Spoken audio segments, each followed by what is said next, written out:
As we move along, and I know this has been a long session for everyone, and I really do appreciate you sticking around. You know, we've had hundreds of people attend today, and we're going to talk a little bit about the media. So we've talked about the myths, the markets, now it's the media. And again, please don't forget to scan the Oasis logo for a chance to win a prize.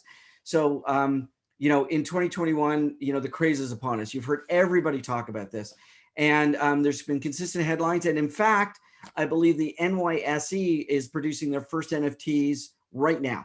So it's not only transcended into, you know, just the media, it's now the financial services industries that are producing NFTs as well. So we've seen them in New York Times, Rolling Stone, CNN, Bloomberg, Washington Post.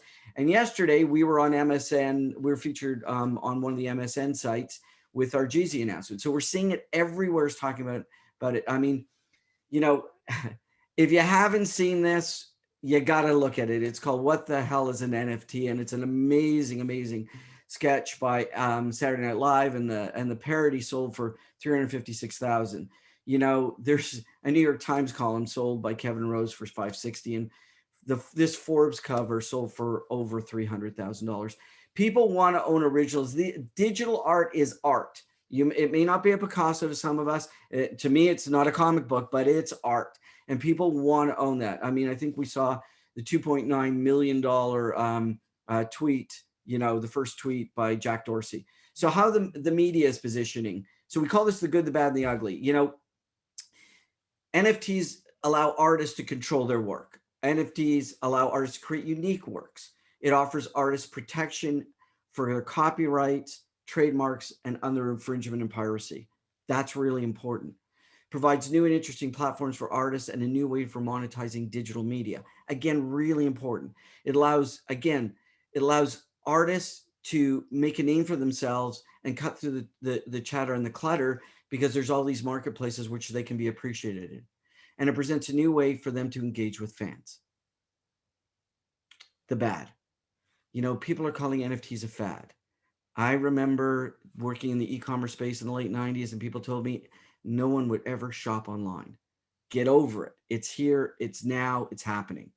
Nothing's going to stop the market from flooding. That's not true, because like any good collector market, those that are providing content to that market will be discerned from each other by the way that they handle their product and how they move it into the market. You know, an NFT is only valued if someone's willing to pay for it. Well, we're going to see NFTs.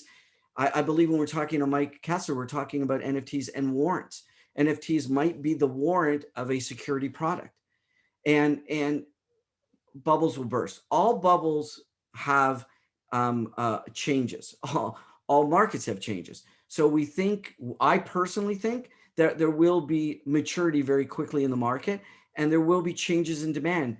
Things that are just useless and challenging and our lark will probably not survive. And, you know, we've seen that in many other markets, but because they're serialized, this is really important when it comes to collector market, because these items are serialized and they're non-fungible, it helps substantiate a collector market.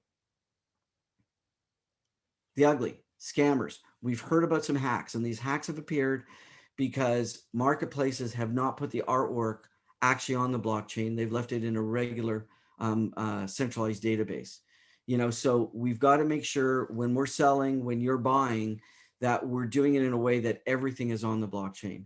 You know, and I'm not really going to go much further than that. It's all about, if you're going to buy something, you know, do your due diligence, make sure that the organization or the platform you're buying from has everything properly on the blockchain, and to avoid the opportunity for scammers to come and get you.